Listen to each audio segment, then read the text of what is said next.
Hey everyone, I'm Ultraviolent4 and we are about to embark on a new Crawl Sudden Death Challenges tournament. If you were with me for the last one, it was a lot of fun, and in fact, I ended up winning it, so I'm going to be the defending champ. There's a bit of pressure on. Anyway, so if you haven't heard of this, have a look in the description. I'll leave a link, but you should be playing. It's not too late. The way that this works, we can quickly skim through the competition format here. Each week you get a challenge of a randomly chosen combo. You get one attempt to play each combo. That's sort of true, but we'll look at the rules in a second. Your goal is to advance as far as possible, scoring points by reaching various milestones. And then basically you have to play within the week for each game, and then it runs for 5 weeks. So we're in week 1 right now. You can see that there's an Ogre Wizard, and it runs for 5 weeks up to the 7th of June, I believe that is. Playing it's really fun. It's not like the regular tournaments where you have to play as much as possible over 16 days. In this tournament, you just have to attempt 1 game a week, and let's be honest, you're gonna die anyway, so it's not like it's that much of a time investment. Shots fired. Alright, I better win this thing after starting it like that. Anyway, let's have a quick look at the rules. Okay, we're not going to read all this stuff. Things to note. Make sure you're playing on 0.23 and not trunk. That's a really bad mistake to make. I've made that one. I was playing a game where I was trying to get my first rune without using any potions or scrolls. I was in Lair, it was going pretty well. And then someone came into my game as a spectator and said, "Hey, does it work on trunk as well?" Dope. Alright, you get 1 redo per week. So this is where I said quote unquote 1 challenge.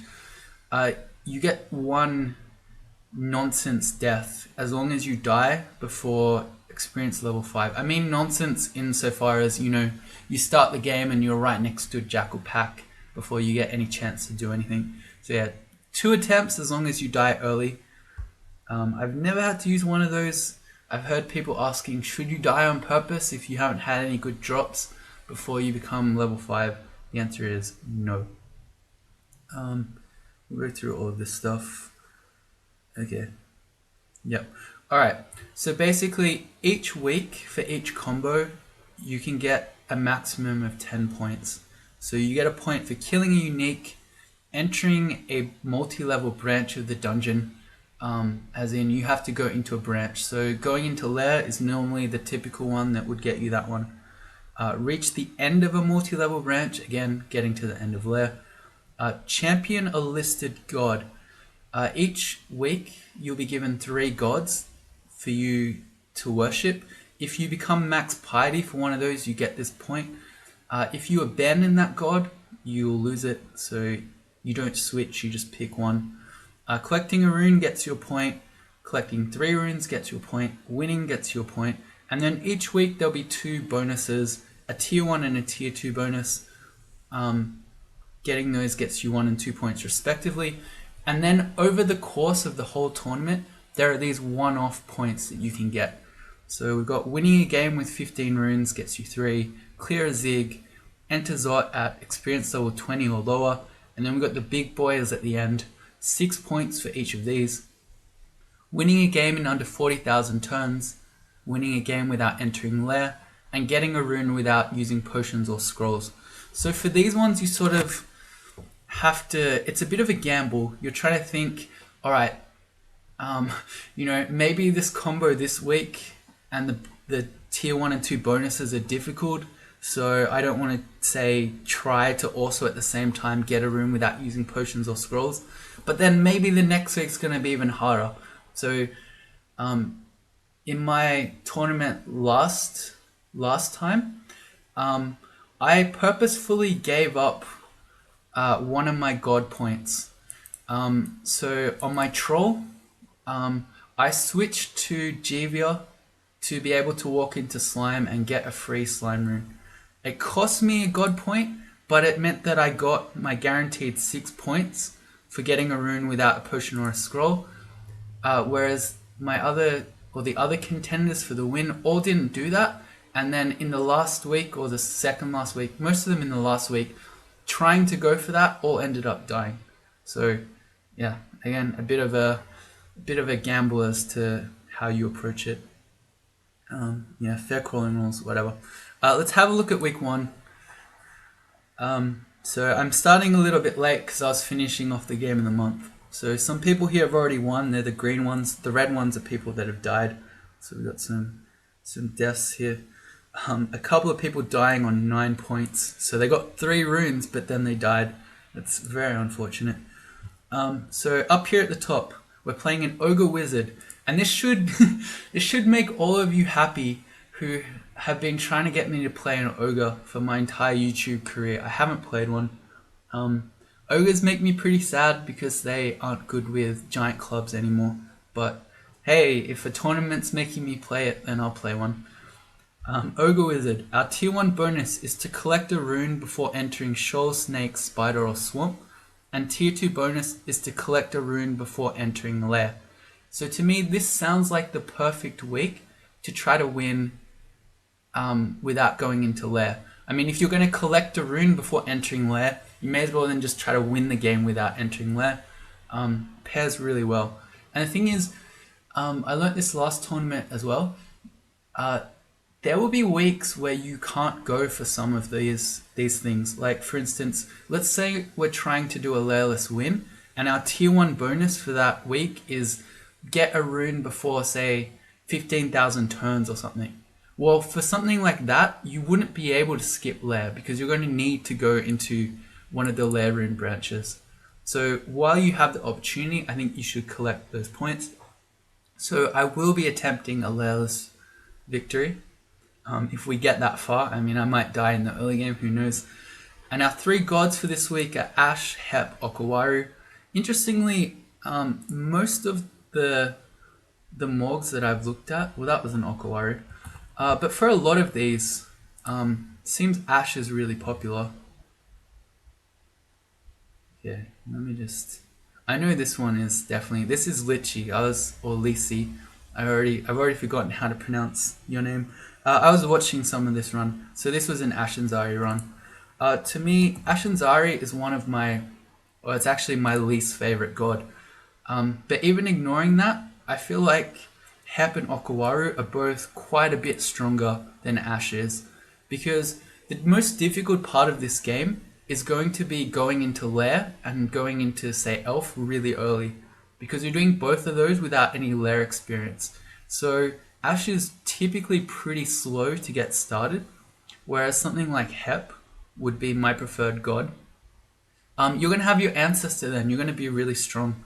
So yeah, I feel like either Hep or OgWz is the correct pick here, not Ash. But it surprised me how popular Ash has been, looking at people who have started playing so far. Alright, let's actually play our game. So we're going to make sure that we're doing 0.23. I'm just going to check my RC file. So the main thing that you're after is at the beginning of your RC file you have hash CSDC to begin. That's how you sign up. We're going to start. I'm already so nervous. Oh, these tournaments are scary. They're scary, scary, scary. Oh dear. And my game's not even loading. Come on, game. Alright, so we're playing an Ogre, which is on the P key. And we're playing a Wizard, which is also on the P key. So this is their PP. Alright. Let me just check. See, I always move off the entrance because I know that I never will because you get a warning, but I'm just so afraid I'll accidentally go out. I want to check that I don't have any macros. I do, so I'm going to clear all of those. I was obviously speedrunning on this because I've got a macro for going downstairs. Alright, cool. Okay, so we're an Ogre Wizard. We have a lot of strength because we're an Ogre, we've got 10 strength. You're probably going to be stuck in robes for a long time anyway, unless you get really lucky, because you can only wear dragon armors, or troll leather armors, I guess. Yeah, there you go. We're too large for most types of body armor. We have tough skin, which gives us 1 extra AC. That's great. The main thing about being an ogre that's nice is that you get plus 30% HP. You're like a troll in that respect. You can wield giant clubs, although you shouldn't. You get a shield bonus because you're large. That's good. You're bad at evading. And what was the other thing? You can throw large rocks. Alright. If we look at our ogre aptitudes, the real sad one is over here. Maces and flails at -1. But you have a glorious +3 fighting aptitude. And considering you're getting plus 30% HP, you absolutely should be training a whole bunch of fighting. Your spellcasting is pretty good at +1. All your other spells are -1. And then you're bad at armor dodging and not great at shields. Although, again, it only takes you 9 shield skill for a regular shield. So it is definitely something you should be using. Especially because your armor tends to be bad because often you're stuck in a robe and you can't use auxiliary armors. And then because you're large, you don't evade well. So a shield is really, really, really good on an ogre. Just like it's really, really good on a troll. It's the same reasoning. And I guess we're going to play. A wizard is not a bad starting book. It sort of requires you to branch out pretty quickly. So if we look at our spells, it's sort of a little bit everywhere, gives you a lot of utility. But it's not like, say, the Fire Elementalist book where that can just carry you for a long time. So you want to be either finding more books, ideally, picking a god. I mean, you can't count on finding more books. Picking a god that will carry you or give you more spells. So for instance, something like Vehement, maybe. Although in our case, we're picking Hep. Or Oka, I mean. But probably Hep. Because that will do that role. Hep's ancestor will give us a path forward, no matter what the dungeon gives us. Or you could be training a weapon if you happen to find a good one. But it's a really good book. Alright, so as for our skills, we are absolutely 100% training fighting. And probably we're going to train that all game until we get to 27. It's your best thing as an ogre, your defenses suck, so you just want to have as much HP as possible. We're going to be training spellcasting. Getting more spell levels is really good because you want to learn everything in your wizard book. And this is also giving you more magic points. And then at level 1, our offense is magic dart. So we're going to be...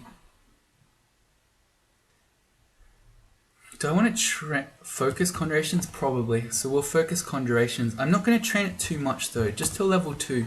Because the whole thing about this wizard book is that as soon as we hit level 2, we're going to want to train summonings for Core Imp. As soon as we hit level 3, we're going to want Mephitic Cloud and Conjure Flame. And I mean, both the level 3 spells have conjurations in it, but the point I'm trying to make is that our training is going to be a little bit all over the board. It's only slow that we won't be learning here, so we want some translocations as well for Blink. Alright, and I guess we'll set up a macro, which is ZAF, to fire our magic dart, and let's get going. So this first go, it's like we get a do-over, because if we die before level 5, we can start again, but I'd rather that not happen. Okay, having a door here is really nice because a lot of level 1 enemies or D1 enemies can't open doors. And I also... Well, we're slow across the deep water, so I think across the shallow water, so I think I'll stay away from that. But if we do meet, say, I don't know, say we meet a gnoll or something that we really don't want to fight, but if we can make the enemy stand in the shallow water, it can potentially fumble its attacks. Well, there you go. Hey, we found the D1 gnoll. Look at that, I called it. And we got the D1 gnoll at the same time as a bunch of other enemies, so we're probably just dead. Alright, well, maybe we're not. So we started off with a nice pillar here that we can run around potentially for a long time. And because we have Ogre HP, we actually can survive more than one shot from the gnoll. And fortunately, its club is -3 in curse, so it's not as bad as it could be. Is beam working? I know that beam hasn't been these past few days. Club. There you go. A club is 5 damage, so with a -3 club, the gnoll is only getting an extra 2. So it can hit for 11. So yeah, we have 16 HP as an ogre, which is nice. I'm going to start backing away because I don't want to attract more enemies. The thing to note is that the giant cockroach is faster than us, so I would like to kill it before... Oh god. We hit it twice and did no damage. So I would really like to kill this before we start running around, but it looks like maybe we're not going to be able to do that.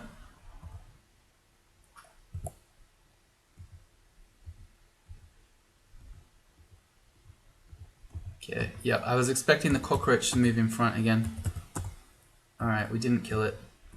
If the cockroach could go down, I'd feel a lot better about this. No.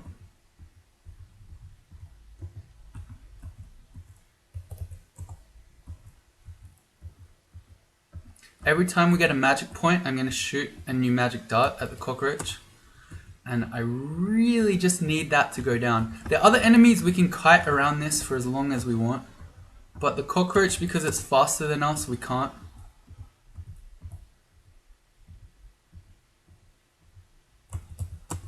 Okay, well we got the cockroach.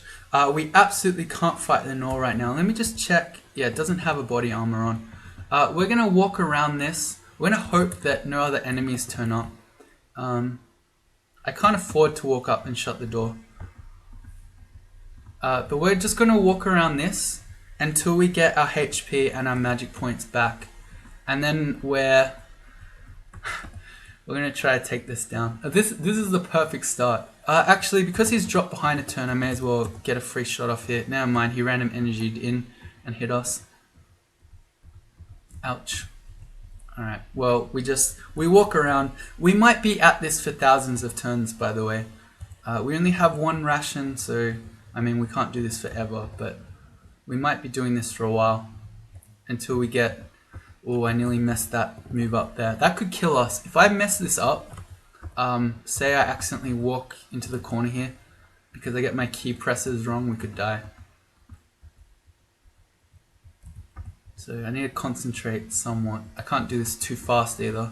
Oh great, more enemies have turned up. Okay, well, one of those is ranged, so we might just be dead now actually. Unless it didn't know. Oh yeah, we've been cornered. Okay. Great start. Alright, well we got no choice. We can't fight the gnoll, so we're going to have to try to escape around this hobgoblin. And if the dart slug is also coming, it's ranged. So as we just run away from this stuff, the dart slug can kill us. Yep, there it is. I've got some shots at the dart slug here while the gnoll is away that I think I might go for. Oh, here's a bat. Alright, we did not kill the dart slug. Okay, well, I think we have no choice but to run.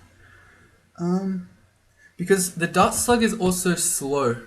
So the issue is, even if I try to kite stuff around this pillar here, the dart slug is going to fall behind, and then as we come around for our next lap, it's just going to sit there and shoot us from range. So I think my only play now is to just run away and hope that we can find a downstair to just get away from this nonsense.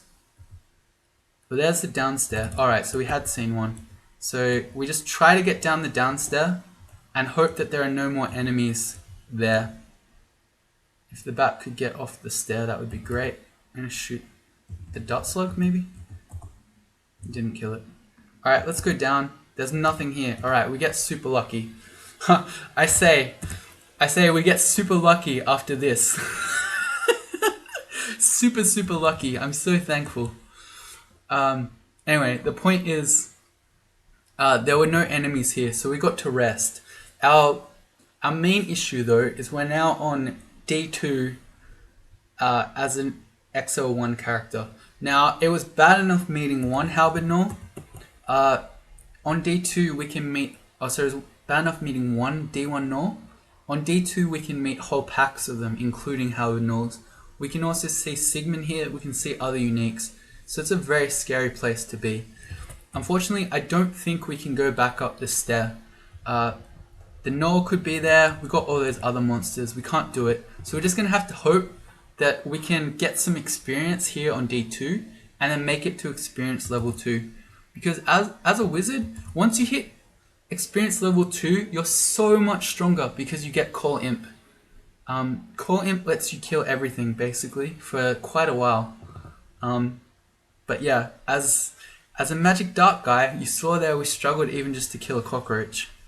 The question is, do I want to go up or down? I'm going to pick down because it's got the down stair. So I mean, I don't know. Maybe we're going to have to dive to D3. Oh my god. I'm going to have to take this real slow. Because I should be treating this like the beginning of D1. Where I'm trying to find pillars. I'm trying to stick to hallways rather than open areas, etc. Okay, here's a scroll. There's a very small pillar. Not ideal, but there's a hatch up. Oh, that's a question. I think we don't take the hatch up, but we try to stay near it in case we meet something super scary. That gives us a potential escape back to D1. But I mean, again, it might take us right into this fray. It might also take us God knows where into the middle of a jackal pack. Who knows? So we don't want to take this up if we can help it. Let's pick up these stones so now we can throw stuff.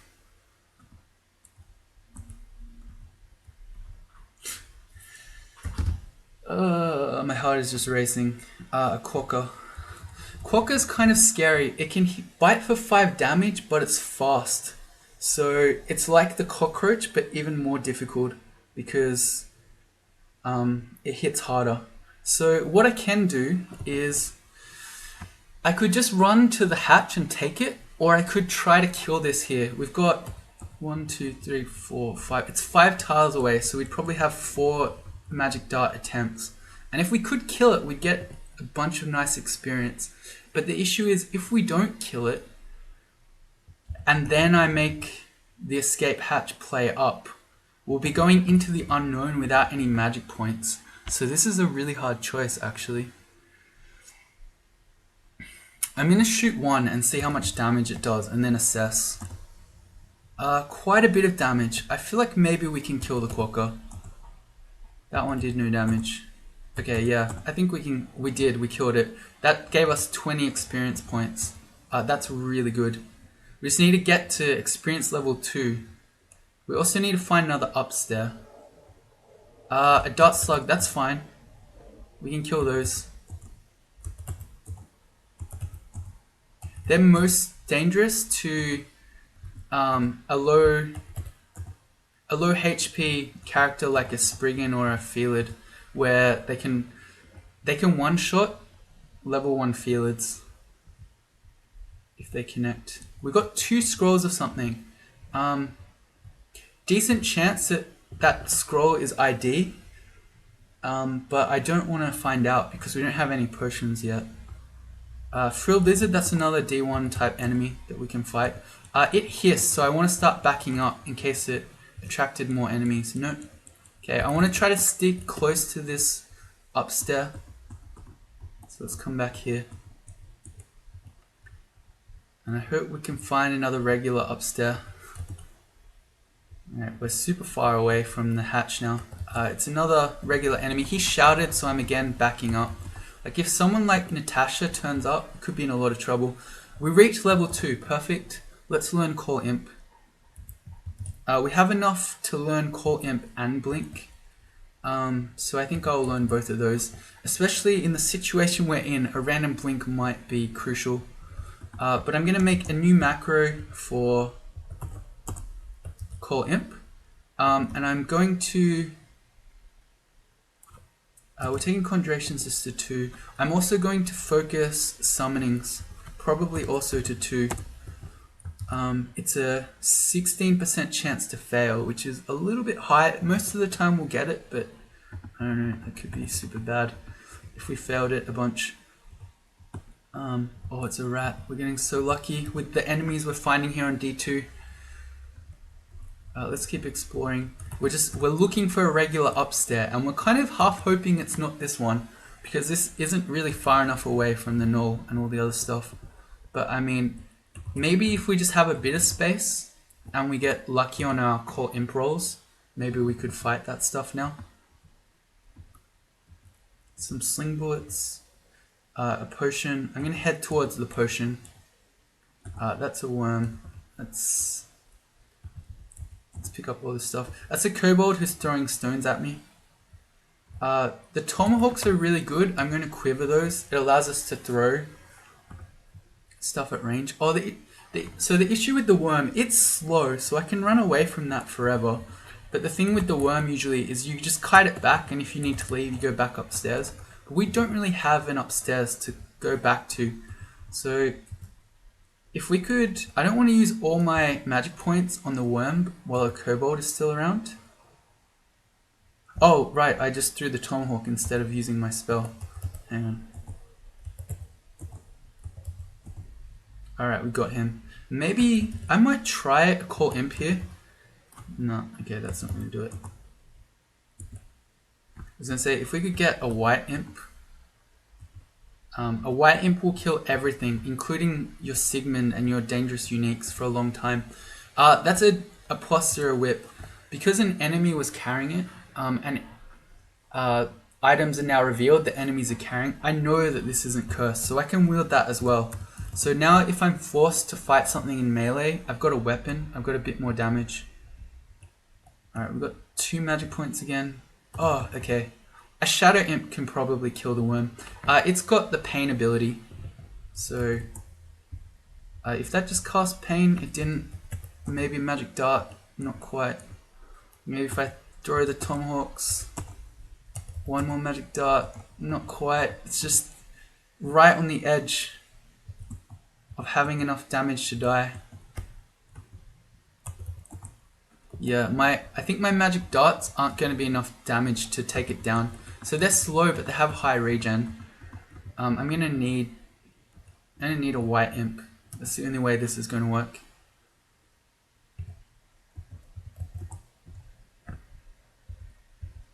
Well, the crimson imp is almost winning. Let's roll another one. I failed it. Okay.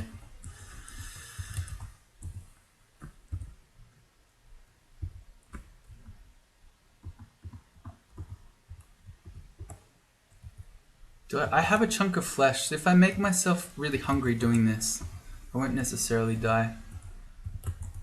I won't necessarily starve yet. Oh, we got 3 rations, okay, I don't need to be too worried. Hey, there we go, he did pain. Okay, that takes our fighting and our summoning to 1. Okay, that's nice, let's rest up. Okay, let's keep going in that direction. A new kobold. Didn't see me, that's okay. He had a potion, so I'm too afraid to read that scroll of 2. If that's a teleportation scroll, I could just straight up kill us, because we have no upstairs that we can safely go back up. Or even if it's a scroll of noise, it could kill us. So we're gonna have to wait. But there's a good chance that that's identify, and now we do have a couple of potions. And then pick up these sling bullets, 30 of them. If we find a sling, that will give us good damage.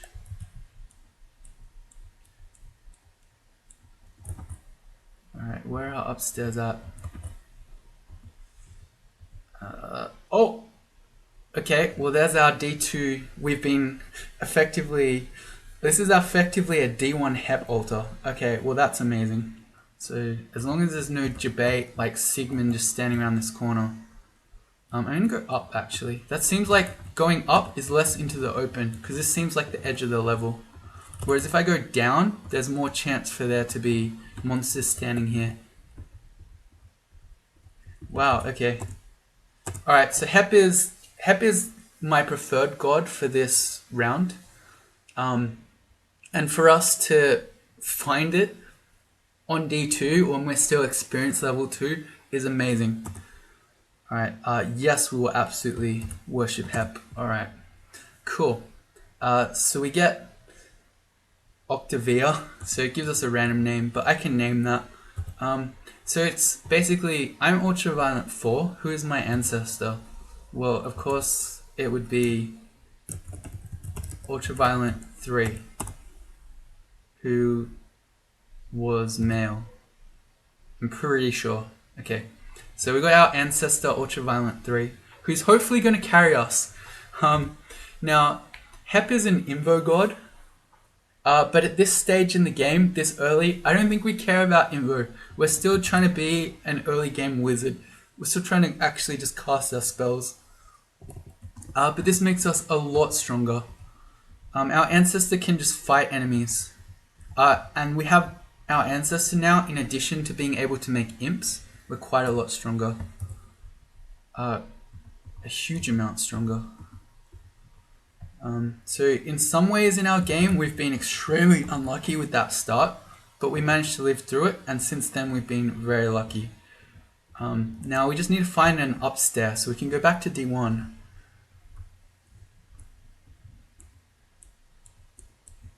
I'm still taking this super slow. If we walk into, say, a null pack or something, we could still very easily die here on D2. We're still experience level 2 only. We found all 3 downstairs, but we haven't found another upstairs. I don't like this. We're walking into a really big open area. I'd rather stay in the hallway. There are some gloves we can't use as an ogre. Another worm, that's fine.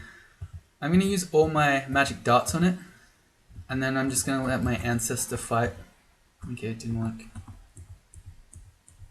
Alright, well I said the ancestor can carry us. Ancestor can't even fight a worm, it turns out.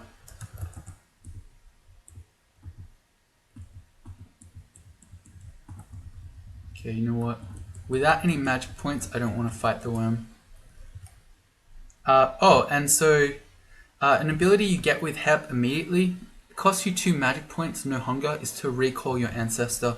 I'm going to make a macro on P that does AA. So I can just press P, which used to be the pray command, to call in our ancestor if he gets lost. He just got wrecked again. Alright, there's the white imp. Okay, we won. Alright, it dies. Yeah, the Puff of Frost in the early game is super strong. Oh, I'm now hitting auto explore. I'm much less afraid now. Maybe I shouldn't be. There's our upstairs. There's our white imp, so we're gonna win. Just cast the Puff of Frost. There it is. We didn't get a worm corpse, but it's fine. We have 4 rations. All right, so now we're gonna go back upstairs and find out if this is the stair near the null. It's not. Okay. Well, now we get to do D1 when we already have our god, which is really nice. Another really nice thing about Hep is that your ancestor doesn't count as a summon. So, not that I care about this, but some people really care a lot, where they don't like sharing experience with their summons. But yeah, your Hep ancestor is you. I'm gonna pick a short sword over a whip as my weapon of choice. If nothing else, because we're using these weapons at 0 skill, and short blade stab, so if enemies get distracted by my ancestor, we might just get free stabs on them. How much? We're swinging at 1.1. The other thing to note is that Hep gives you minus 10% to your HP. So now we're only plus 20% HP. No big deal. Yeah, but you can't change this, so you can't, no matter how many mutation potions you quaff, you're not going to get rid of that minus 10% HP. We reached level 3. Alright. As an ogre, we're going to naturally gain huge amounts of strength, as is. But the thing is, I don't need, no, I'm pretty much, no matter what, I'm probably going to end up as a hybrid type character, if only because all my characters end that way. But I mean, so I'm probably going to want to be in a dragon scales. I'm going to want to be using, say, spectral weapon and that sort of stuff, rather than, say, being in a gold dragon scales, just using a weapon on its own. So we're going to naturally gain lots of strength. I think we just pick int. Our ancestor levels up a bit, remembers some of his old skill. For Hep, you get piety by exploring. So, yeah. The fact that we didn't do D1 is giving us a bunch of piety, which is nice. And because we just reached level 3, we can start learning our level 3 spells. I think the play here is for Mephitic Cloud. So they're both really good spells, but we can't learn them both yet. And my feeling when I play Wizard is that I like Mephitic first. So the main thing that Conjure Flame does is block a hallway so that enemies can't chase you. But ranged enemies won't care about that. They'll happily stand there and shoot you. So I'm thinking of early Orc Priests, early Centaurs, etc. Conjure Flame doesn't do much, but Mephitic does. Another thing to note is that our Ancestor is immune to poison. So we can shoot Mephitic Cloud at him and he won't care. And he can stand and fight in it and keep enemies in the Mephitic Cloud. So there's some synergy there. He's resistant to fire, so there's that too. Your Ancestor will never get angry either. So I can shoot my Ancestor, really fire at him, yes, and it hits him, he gets hurt, but he doesn't care. The only time, I don't know, I think this got stopped because it happened to me in a tournament and it seemed kind of buggy. Enemies with enslavement wardens can enslave your Ancestor and turn it against you. I think they can still do that, but the weird thing was that I could still recall it, and when I was recalling it, it was recalling a hostile one to me, which was the strange bit. I don't know, they might have changed that. But anyway, the point is, hurting your Ancestor won't turn it against you, which is nice. We learnt Mephitic, so I'm going to... No, we didn't. Let's learn Mephitic. Goes to level F, or just to letter F. We could use it in a pinch, but I'd rather not until we get a bit more training for it. So I'm going to wait. We're going to get Conjurations and Summoning to 2, and then we're also going to train 2 points of Air Magic and Poison Magic. And then when we've got the spell levels, we'll also learn Conjure Flame. So I want to get Call Imp to not be a failure. Alright, here's our null. With our imps and our Ancestor, and especially if we get a white imp, we can definitely kill the null now. Yep. Call Imp, very, very powerful. Yep, cool. So, I'm thinking of that tournament game that I was just talking about where I used Hep. That is a game where I absolutely got carried by Hep, and is why I would consider Hep to be in my top 5 strongest gods in the game. So in that one, I was playing a Deep Dwarf. Oh, we have 3 scrolls. That's definitely going to be Identify. I was playing a Deep Dwarf, and I met an early a Quasit. So Quasits are faster than you. You can't run from them, and they steal your dex when they attack you. So I ended up fighting that thing. I ended up on something like minus 30 dexterity, which meant I was permanently slowed, couldn't dodge, etc. And I had 0 magic points left, so I couldn't use my Deep Dwarf heal anymore. I found Hep and I managed to win that game because even though I was so badly minus dexed into the clumsy status, that's what it's called. The Ancestor just still managed to carry me through the early game. Cool, there's our level 2 for Conjurations. You can see I'm getting a bit cocky now, I'm running into the unknown.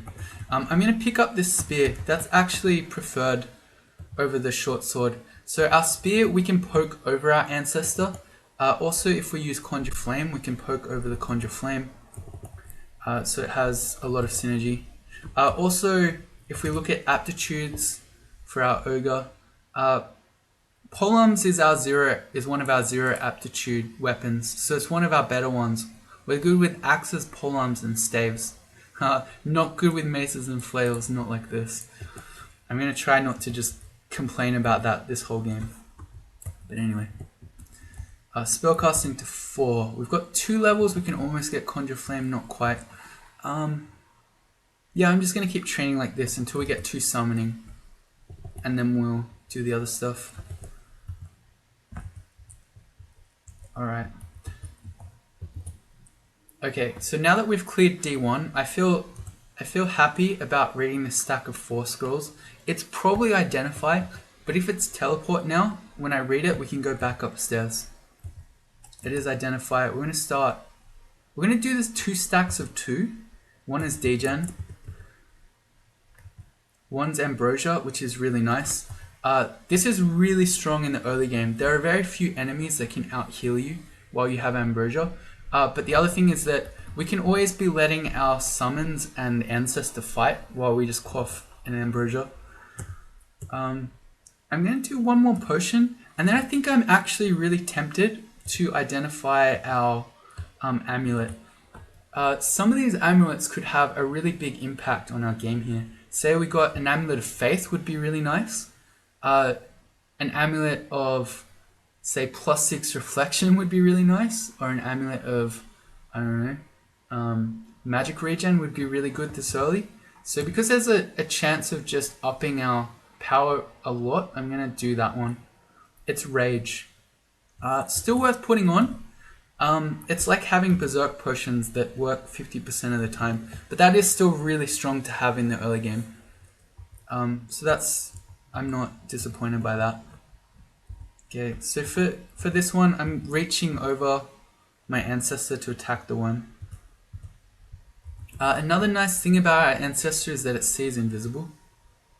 So it's good for fighting invis monsters.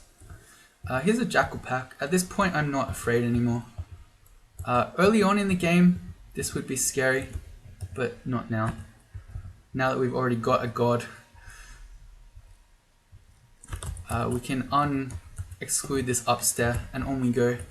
So, I mean, we're still in the mulligan period, right? We're not experience level 5 just yet. So if we died, and I don't want to say I'd be surprised, but I think we'd have to be unlucky to die in the early game now. But if we did, something horrible happened, we got shafted 3 floors right next to a scary unique, we'd get to start over. Our first adder, that's fine. Wizards aren't bad against adders. Oh, hang on, I'm gonna sneeze. Let me just mute that.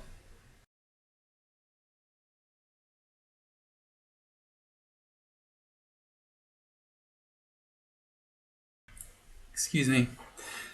So wizards aren't horrible against early adders because Magic Dart can't miss.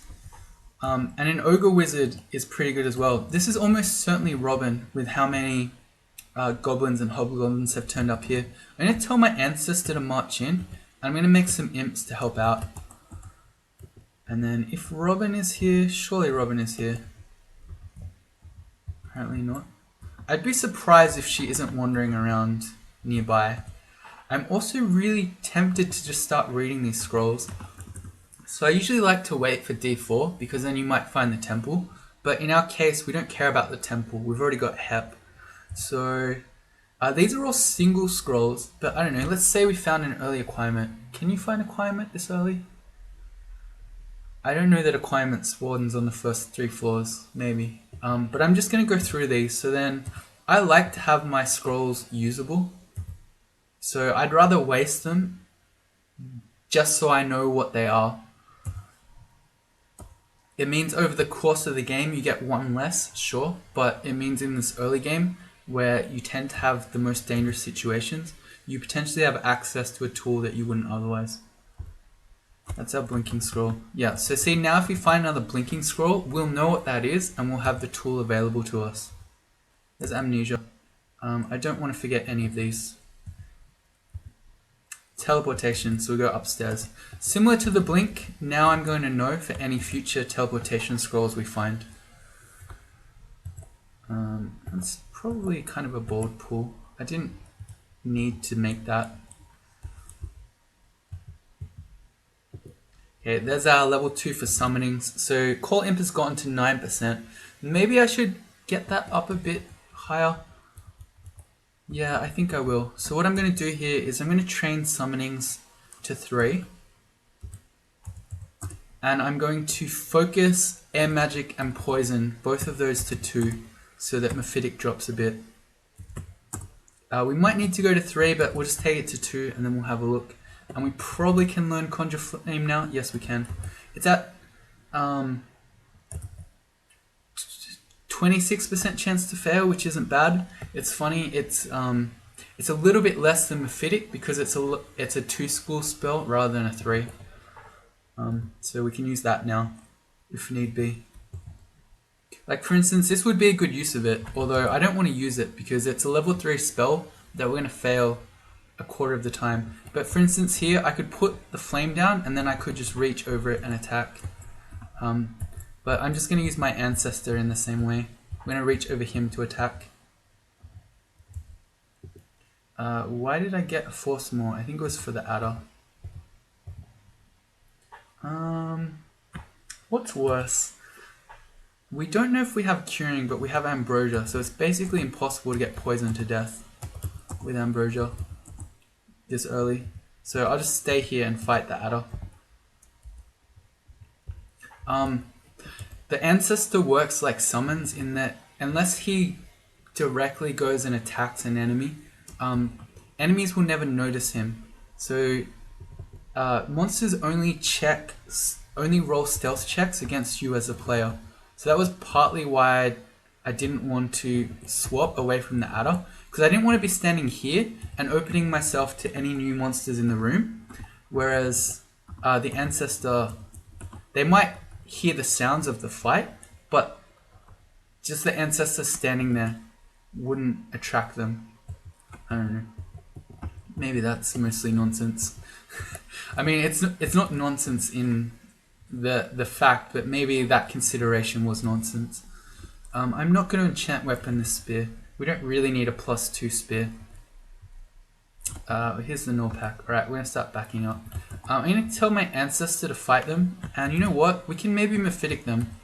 If we can... No, we failed it. Am I willing to go again? I think so. Oh, we failed it again. Alright, never mind. So we just walk away. Now, maybe these guys have nets, so this is potentially dangerous walking away from them. What I can do to slow them down is make an imp. And that's a white imp. He might actually just beat them all. Hang on, let's make a new imp. Yeah, see, the white imp might just win. He's going to beat all of them. No. Well, he got 2 of them. Why don't I reach over and attack? Yeah. See? Core imp, really strong. Look at this. Look at this nonsense.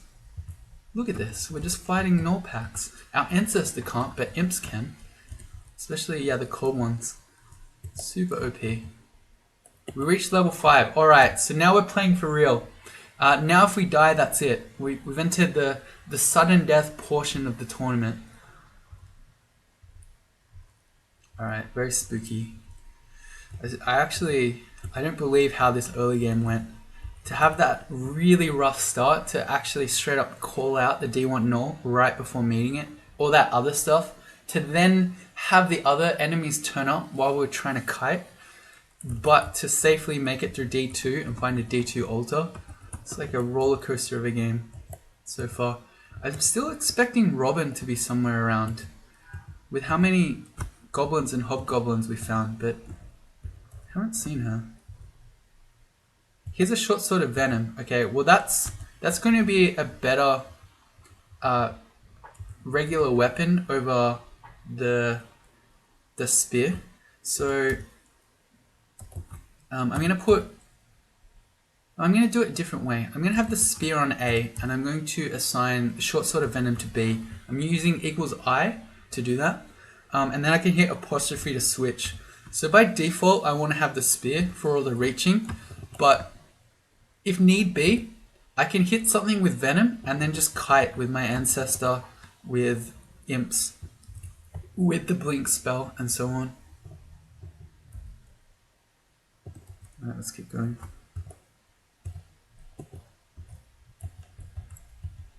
So here, I'm just hitting with the spear.